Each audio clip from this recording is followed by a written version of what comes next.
We are the Feminist Art Workers, or at least part of them, and I am Cheri Gaulke. Laurel, Klick. Nancy Angelo. What were you like when you came to Los Angeles and the Women's Building and the Feminist Studio Workshop? Pretty much the way we are now. That came from a story from Nancy's grandmother that Nancy's grandmother told her about the difference between heaven and hell, where you're sitting at long banquet tables, and heaven and hell is where everybody is trying to feed themselves with 4-foot-long forks, which of course if you try doing, you know you can't. And heaven is when everybody is feeding the person across from themselves. And we really adopted that as a metaphor for feminist art workers, and we performed in various locations both the struggle of trying to feed ourselves with these forks and the wonderfulness, for lack of a better word, of feeding the person across from us.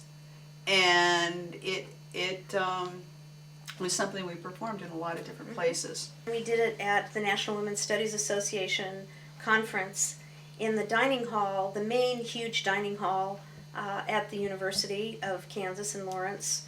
And we did it both sitting at a refectory table, and then also we milled around and gave people forks and passed big platters of cut up watermelon so that they could feed each other.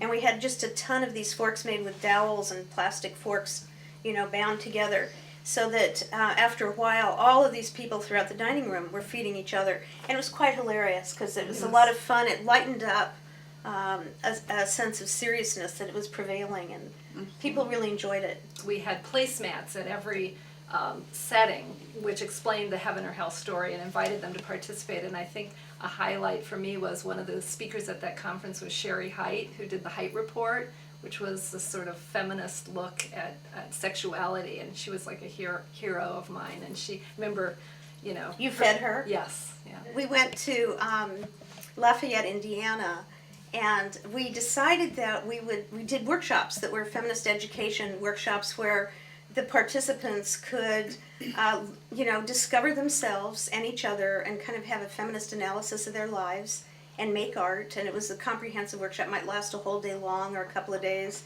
And we experimented with saying to people, please pay us based on how much value you got from this experience. The sliding fee scale. Yeah. And that was a big mistake because as they went into their own process and discovered things about themselves, they got cranky, and sometimes there were conflicts within the group of people who knew each other. And I'll never forget, there was this one where we realized, oh my gosh, we're going to leave here with no money. Yeah, one woman tried to pay us in soup. One of the things we did as we traveled was we were in this van. It was very intense. We're on the road, very stressful with what, are people going to pay us? Can we afford the gas? What are we doing? Constantly reevaluating. And we were making up our performances as we went along. As we're driving. Yeah, as they we're driving. They were brilliant performances.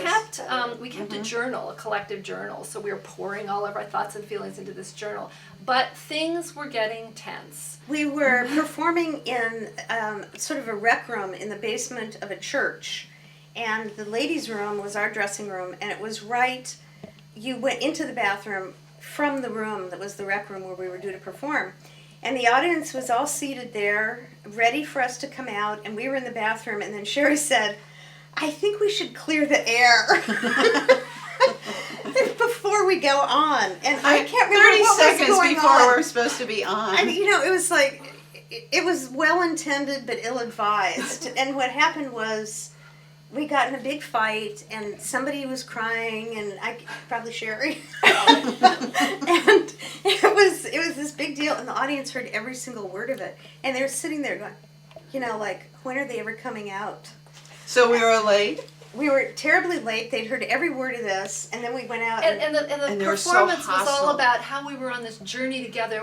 Nancy was in her nun's habit, pushing this heavy log along this road, and and how we were overcoming, and it ended with us feeding each other with the forks. And so here we come out with these tear-stained faces, bright red, running eye makeup. And I remember Cheri trying to feed me and jabbing the fork in my face.